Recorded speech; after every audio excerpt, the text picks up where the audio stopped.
Hello, എല്ലാ കൂട്ടുകാർക്കും നമസ്കാരം. സീരിയൽ മാനിയ വെറൈറ്റി സ്റ്റോറീസിന്റെ ഏറ്റവും പുതിയൊരു വീഡിയോയിലേക്ക് എല്ലാവർക്കും സ്വാഗതം കേട്ടോ. അപ്പൊ ഞാൻ എത്തിയിരിക്കുന്നത് കുടുംബവിളക്ക് സീരിയലിന്റെ ഈ വരുന്ന ആഴ്ചയിലെ ആ ഒരു സൂപ്പർ ഹിറ്റ് പ്രമോ വിശേഷമൊക്കെ ആയിട്ടാണ്. അപ്പൊ നേരെ നമുക്ക് ആ ഒരു കഥയിലേക്ക് പോയാലോ. അങ്ങനെ പ്രതീഷിന്റെ അടുത്ത് പോയി അനിരുദ്ധ സംസാരിക്കുകയാണ്. അപ്പൊ പ്രതീഷിനാണെങ്കിലോ ഒരു സ്നേഹം ഇല്ലാത്ത രീതിയിലാണ് പ്രതീഷ് സംസാരിക്കുന്നത്. ഏട്ടൻ വിചാരിച്ചിരുന്നെങ്കിൽ ഏട്ടൻ ഒന്ന് ആ ഒരു കോടതിയിൽ, സുപ്രീം കോടതിയൊക്കെ ഉണ്ടല്ലോ, അപ്പൊ ആ ഒരു മേൽക്കോടതിയിൽ പോയി ആ കാര്യങ്ങളെല്ലാം ഒന്ന് സെറ്റ് ആക്കിയിരുന്നെങ്കിൽ എനിക്കിങ്ങനെ ജയിലിൽ കഴിയേണ്ടി വരില്ലായിരുന്നു. ഏട്ടൻ അതിന് വേണ്ടുന്ന കാര്യങ്ങളൊന്നും ചെയ്തിട്ടില്ല. അതാണ് എന്നെ ഏറ്റവും അധികം വിഷമിപ്പിക്കുന്ന കാര്യം എന്നൊക്കെ ഇങ്ങനെ അനിരുദ്ധിന്റെ അടുത്ത് പ്രതീക്ഷ പറയാണ്. അപ്പം പ്രതീക്ഷ ആണെങ്കിൽ ഇങ്ങനെയൊക്കെ പറയുമ്പം അനിരുദ്ധിന് വലിയ സങ്കടമൊക്കെ ആയിട്ടോ. അനിരുദ്ധ് മനസ്സിൽ പോലും വിചാരിക്കാത്ത കാര്യങ്ങളാണ് ഇവൻ പറഞ്ഞുണ്ടാക്കുന്നത്. അപ്പം രഞ്ജിത എന്തായാലും പ്ലാൻ ഇട്ട പോലെ തന്നെ ആ ഒരു കാര്യങ്ങൾ അവിടെ സാധ്യമാകുകയാണ്.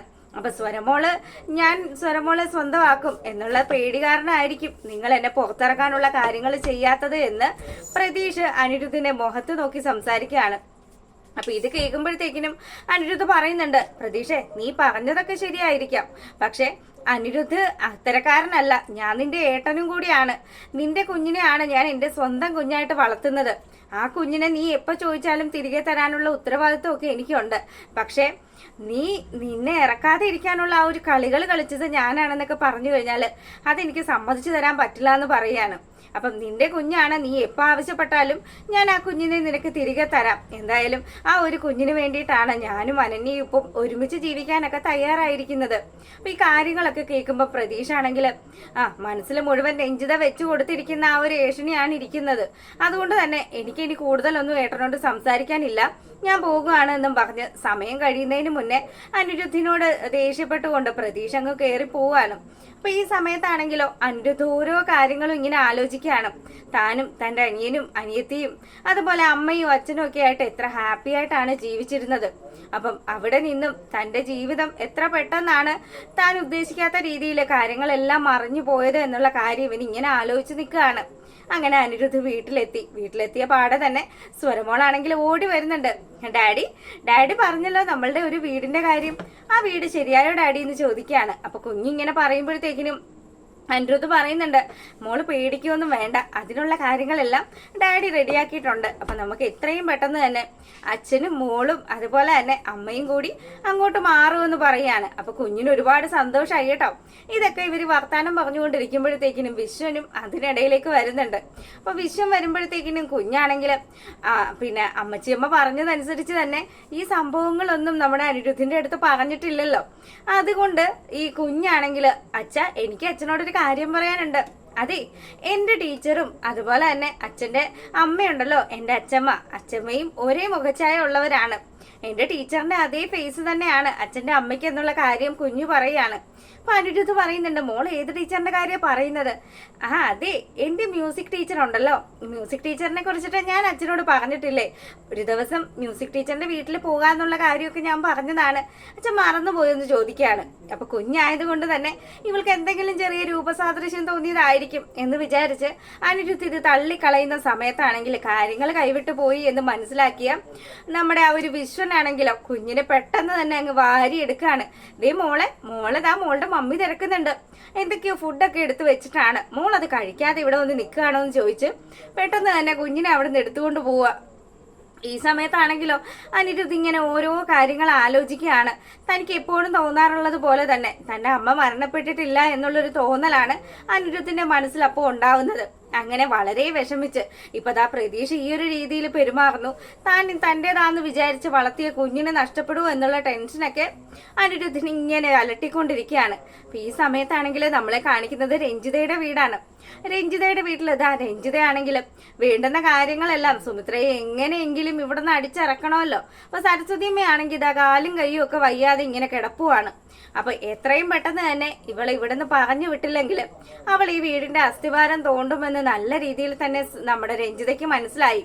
അങ്ങനെ രഞ്ജിത അതിനു വേണ്ടുന്ന ആ ഒരു കാര്യങ്ങളൊക്കെ നീക്കുമ്പോഴത്തേക്കിനും സുമിത്രയാണെങ്കിൽ രോഹിത്തിന്റെ ഡയറി എടുത്ത് വായിക്കുകയാണ്. അപ്പൊ ആ ഒരു ഡയറിയിൽ നിന്ന് തന്നെ രഞ്ജിത എത്രമാത്രം ഭയങ്കരിയാണ് എന്നുള്ള കാര്യം രോഹിത് എഴുതി വെച്ചിരിക്കുന്നത് കണ്ട് അമ്പരന്ന് നിൽക്കുകയാണ് സുമിത്ര. അതുമാത്രമല്ല, സുമിത്ര ആ ഒരു വിലപ്പെട്ട രേഖയും കൂടി, അതൊരു പേപ്പർ തന്നെയാണ്, ആ ഒരു പേപ്പർ കഷ്ണം സുമിത്ര ഒളിപ്പിച്ചു വെച്ചിരുന്നു. അപ്പൊ അത് രഞ്ജിത അറിഞ്ഞിട്ടില്ല. രഞ്ജിത വിചാരിച്ചിരുന്നത് രോഹിത്തിന്റെ എന്തോ പഴയ തുണികളൊക്കെയാണ് സുമിത്ര വാരി കൂട്ടി ആ ഒരു കവറിനകത്ത് വെച്ചതെന്നാണ്. അതുകൊണ്ട് തന്നെ ഇവൾക്ക് കാര്യങ്ങളൊന്നും പിടികിട്ടിയിട്ടില്ല. സുമിത്ര ആ ഒരു സ്റ്റോർ റൂമിൽ നിന്ന് പോയത് കൊണ്ട് തന്നെ രഞ്ജിതയാണെങ്കിൽ ഇതാ അത് പൂട്ടി പഴയതുപോലെ തന്നെ താക്കോലെടുത്ത് ഭദ്രമാക്കി വെക്കുകയാണ്. പക്ഷെ കാര്യങ്ങളൊന്നും പുള്ളിക്കാരി അറിഞ്ഞിട്ടേ ഇല്ല. അറിയേണ്ടുന്ന കാര്യങ്ങൾ ആ ഒരു സത്യത്തിന് അരികിൽ എത്തിയിരിക്കുകയാണ് സുമിത്ര. അപ്പൊ ഈ സമയത്താണെങ്കിൽ നമ്മളെ കാണിക്കുന്നത് സിദ്ധുവിനെയാണ് കേട്ടോ. സിദ്ധാർത്ഥൻ ദാ ഒരു എയർപോർട്ടിൽ വന്ന് ഇറങ്ങുകയാണ്. എയർപോർട്ടിൽ വന്ന് ഇറങ്ങുന്ന സമയത്താണെങ്കിലും ഭയങ്കര ലക്ഷറി ലൈഫാണെന്ന് തോന്നുന്നു. അതേപോലെ നല്ല സ്റ്റാൻഡേർഡ് ആയിട്ടാണ് ആള് വരുന്നത്. അപ്പം വന്ന പാടെ തന്നെ പുള്ളിയുടെ ഒരു പേഴ്സണൽ സെക്രട്ടറി ഒക്കെ അവിടെ വരികയാണ്. വന്നിട്ട് പുള്ളിക്കാരൻ പറയുന്നുണ്ട്, സാർ നമ്മുടെ അടുത്ത പ്രോഗ്രാം എന്താണ്, നമ്മൾ എങ്ങോട്ടേക്കാണ് പോകുന്നതെന്ന് ചോദിക്കുകയാണ്. അതെ, എനിക്ക് ആദ്യം പോകാനുള്ളത് ശ്രീനിലയത്തിലേക്കാന്ന് പറയാണ്. അപ്പൊ ശ്രീനിലയത്തിലേക്ക് ചെല്ലുന്ന ആ ഒരു സിദ്ധുവിനെ കാത്തിരിക്കുന്നത് പരമശിവമാണ്. പരമശിവൻ പറഞ്ഞു വെച്ചതനുസരിച്ച് സിദ്ധാർത്ഥാണെങ്കിൽ ശ്രീനിലയം പരമശിവത്തിന് കൊടുത്ത് അവിടുന്ന് കടന്നു കളഞ്ഞു എന്നുള്ളതാണ്. പക്ഷെ അവർക്കിടയിൽ എന്തൊക്കെയോ ഒരു ഇടങ്ങേറ് സംഭവങ്ങൾ നടക്കുന്നുണ്ട്. അതുകൊണ്ട് തന്നെ സിദ്ധാർത്ഥനാണെങ്കിലോ പരമശിവത്തെ ചോദ്യം ചെയ്യാണ്. അങ്ങനെ ചോദ്യം ചെയ്യലും പറച്ചിലും ഒക്കെ കഴിയുമ്പോഴത്തേക്കിനും ഇവന്റെ കോളറിന് പിടിക്കുന്ന ഒരു അവസ്ഥയില് അപ്പൊ അവരുടെ റിലേഷൻ എത്രമാത്രം നല്ലതാണ് എന്നുള്ളത് നമുക്ക് ആ ഒരു പ്രൊമോയിലൂടെ മനസ്സിലാകും. എന്തായാലും നല്ല രീതിയിൽ തന്നെ ഇവര് തമ്മിൽ എന്തൊക്കെയോ കച്ചറയുണ്ട് എന്നുള്ള കാര്യം അത് കാണിച്ചുമാണ്. അങ്ങനെ അങ്ങോട്ടും ഇങ്ങോട്ടും ഒക്കെ വഴക്കൊക്കെ ഇട്ട് നിൽക്കുന്ന ആ ഒരു സമയത്താണെങ്കിലും പരമശിവവും അതുപോലെ തന്നെ രഞ്ജിതയും കൂടിയാണ് സിദ്ധാർത്ഥിൽ നിന്നും ഈ ഒരു മുതൽ അടിച്ചു മാറ്റിയിരിക്കുന്നത്. എല്ലാം മൊത്തത്തിൽ കള്ളത്തരം കാണിച്ചു തന്നെ നേടിയിരിക്കുന്നതാണ് എന്നുള്ളതാണ് നമ്മുടെ സിദ്ധാർത്ഥിന്റെ വരവോടുകൂടി അങ്ങനെ മനസ്സിലാക്കാൻ സാധിക്കുന്നത്. അപ്പൊ ആ സീൻ കഴിയുമ്പോഴത്തേക്കിനോ നമ്മളെ കാണിക്കുന്നത് ആണെങ്കിൽ തന്റെ മകനെ ഈ കുറിച്ചിട്ടുള്ള ആ ഒരു കാര്യങ്ങള്, ഇപ്പൊ പ്രതീഷ് ആണെങ്കിൽ ജയിലിലാണ് എന്നുള്ള കാര്യം അറിയാം. സിദ്ധാർത്ഥ് വിദേശത്തായിരുന്നു എങ്കിലും നാട്ടിൽ നടക്കുന്ന കാര്യങ്ങളെല്ലാം പുള്ളിക്കാരൻ അറിയുന്നുണ്ടായിരുന്നു. അതുകൊണ്ട് തന്നെ സുമിത്രയ്ക്ക് പറ്റിയ ആ ഒരു അപകടവും രോഹിത് മരണപ്പെട്ടു എന്നുള്ള കാര്യമൊക്കെയാണ് നാട്ടിൽ മുഴുവനും പരക്കെ പറഞ്ഞു നടന്നിരുന്നത്. അപ്പം ഇതെല്ലാം അറിയാവുന്നത് കൊണ്ട് തന്നെ പുള്ളിക്കാരൻ നേരെ പോകുന്നത് ശ്രീനിലയത്തിൽ നിന്നും നേരെ നമ്മുടെ അനിരുദ്ധിന്റെ വീട്ടിലേക്കാണ് ചെല്ലുന്നത്. അനിരുദ്ധിന്റെ വീട്ടിലേക്ക് ചെല്ലുന്ന സമയത്താണെങ്കിലോ അനിരുദ്ധിന് വലിയ താല്പര്യമൊന്നും ഇല്ല. തന്റെ അച്ഛൻ വന്നതാണെങ്കിലും അച്ഛനോട് സംസാരിക്കാനോ അച്ഛനൊന്നും മുഖം കൊടുക്കാനോ ഒന്നും അനിരുദ്ധ് തയ്യാറാവുന്നില്ല. അപ്പോഴാണ് നമ്മുടെ സ്വരമോൾ അറിയുന്നത് ഇത് തന്റെ അച്ഛനാണ് എന്നുള്ള കാര്യം.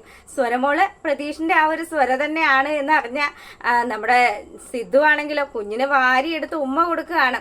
അപ്പം അത്തരത്തിലുള്ള ഒരുപാട് സൂപ്പർ ഹിറ്റ് വിശേഷങ്ങളാണ് ഈ ഒരു ആഴ്ചയിൽ വരുന്നത്. അപ്പം എല്ലാ കൂട്ടുകാരും മിസ് ചെയ്യാതെ കാണുക. എല്ലാവർക്കും നല്ലൊരു ദിവസമൊക്കെ ആശംസിച്ചുകൊണ്ട് നമ്മൾ വീഡിയോ വൈൻഡപ്പ് ചെയ്യാണ്. താങ്ക്